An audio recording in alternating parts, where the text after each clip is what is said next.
Baik, bismillahirrahmanirrahim. Assalamualaikum warahmatullahi wabarakatuh.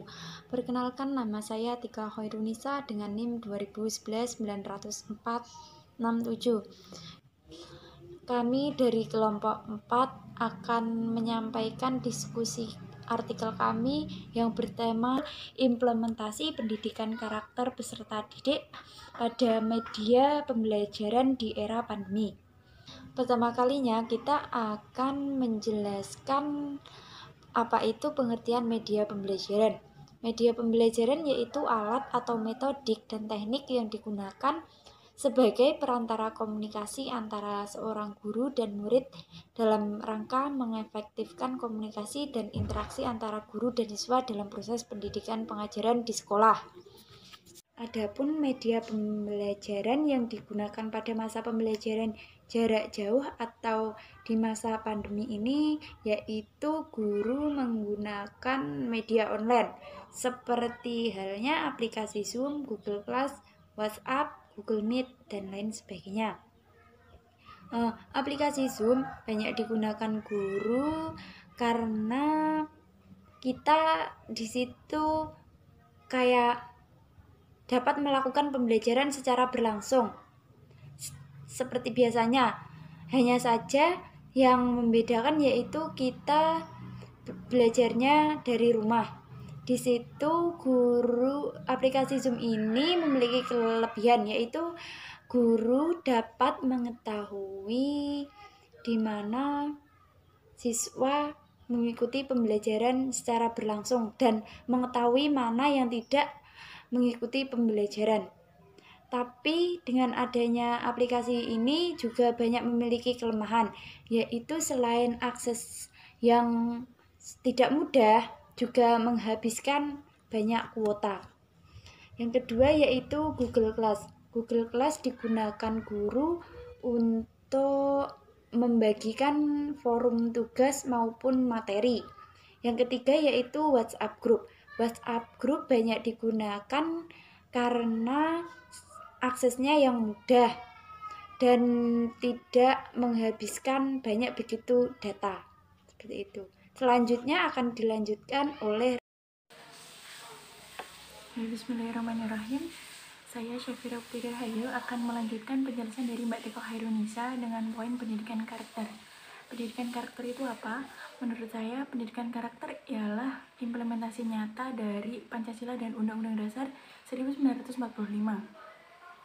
Hal ini juga diatur dalam Undang-Undang Nomor 20 Tahun 2003 yang berbunyi, pendidikan nasional berfungsi untuk mengembangkan kemampuan dan membentuk watak serta peradaban bangsa yang bermartabat dalam rangka mencerdaskan kehidupan bangsa, bertujuan untuk berkembangnya potensi perspektif agar menjadi manusia yang beriman dan bertakwa terhadap Tuhan Yang Maha Esa, berakhlak mulia, sehat, berilmu, cakap, kreatif, dan menjadi warga negara yang bertanggung jawab.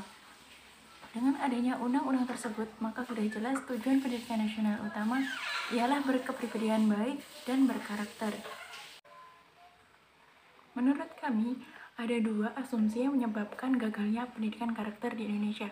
Yang pertama yaitu adanya anggapan bahwa masalah pendidikan karakter hanyalah masalah klasik yang bisa ditangani oleh guru BK saja.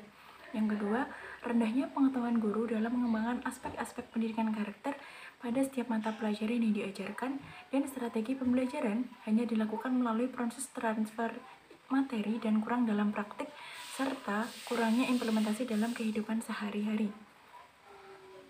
Untuk mencapai hasil yang optimal, pendidikan karakter di sekolah sangat penting untuk dikembangkan secara terus-menerus, karena sekolah ialah lembaga pendidikan formal yang mencetak hasil terbaik guna melahirkan generasi yang ideal. Poin yang ketiga yaitu integrasi pendidikan karakter terhadap media pembelajaran. Menurut kami, integrasi pendidikan karakter ke dalam media pembelajaran meliputi 3 hal. Yang pertama yaitu materi, yang kedua model, dan yang terakhir teknik penggunaan media pembelajaran. Untuk mengintegrasikan media pembelajaran ke dalam materi, maka guru harus mampu merancang desain. Yang kedua, guru harus mampu menggunakan perangkat lunak yang digunakan dalam media pembelajaran tersebut. Dan yang ketiga, guru harus menggunakannya dengan efektif dan efisien. Langkah-langkah pembuatan media pembelajaran meliputi kegiatan perencanaan, kegiatan pembuatan, dan kegiatan uji coba. Pada kegiatan perencanaan, guru harus mampu mempertimbangkan kesesuaian materi terhadap kurikulum, kompetensi dasar, karakteristik materi, dan karakteristik calon pengguna media. Ada beberapa hal yang harus diperhatikan saat penyampaian materi pada media pembelajaran. Yang pertama yaitu tampilan materi media kurang menarik. Kenapa kurang menarik? Biasanya font yang digunakan kurang jelas, banyak menggunakan animasi, dan menggunakan efek suara yang tidak penting. Yang kedua, ada penyajian materi yang belum sistematis. Penyajian materi media harusnya dimulai dari pengenalan konsep yang dekat dengan kehidupan siswa dan teratur dikembangkan dengan penjelasan yang lebih detail. Sarana latihan atau praktik ialah komponen yang paling penting harus didesain untuk menantang rasa ingin tahu siswa, sehingga siswa banyak bertanya. Dari situ, siswa akan mendapatkan ilmu-ilmu yang terus digali. Yang ketiga yaitu materi media bertentangan dengan nilai-nilai karakter. Pemilihan gambar dan kata-kata sangat berpengaruh terhadap penyampaian materi. Maka dari itu, kita sebagai pendidik atau calon pendidik harus menyiapkan materi dengan baik. Misalnya, pada soal latihan yang berbentuk pilihan ganda, pada jawaban yang salah tidak boleh diberikan soal yang menjatuhkan atau kata-kata yang menyinggung dan menjatuhkan semangat siswa. Begitu. Dari sisi model, media pembelajaran harus memenuhi prinsip kemudahan, baik secara berkelompok ataupun individu. Strukturnya juga mampu merangsang rasa ingin tahu siswa seperti yang saya jelaskan tadi, dan mendorong siswa untuk menjadi lebih kreatif dan inovatif dari sebelumnya. Adapun model-model yang dapat digunakan dalam media pembelajaran. Yang pertama yaitu model tutorial. Tahapan pembelajaran dengan model tutorial ada beberapa, yaitu petunjuk penggunaan media, penyajian informasi materi pelajaran, pertanyaan dan respon-respon, penilaian respon, pemberian balikan respon, pengulangan, segmen pengaturan pelajaran, pengenalan, dan penutup. Yang kedua ada model simulasi. Adapun tahapan-tahapan pembelajaran untuk model simulasi adalah yang pertama yaitu petunjuk, yang kedua pengenalan materi pelajaran, yang ketiga kegiatan-kegiatan yang diperlukan, yang keempat kegiatan siswa, yang kelima penilaian terhadap kegiatan siswa, dan yang terakhir penutup.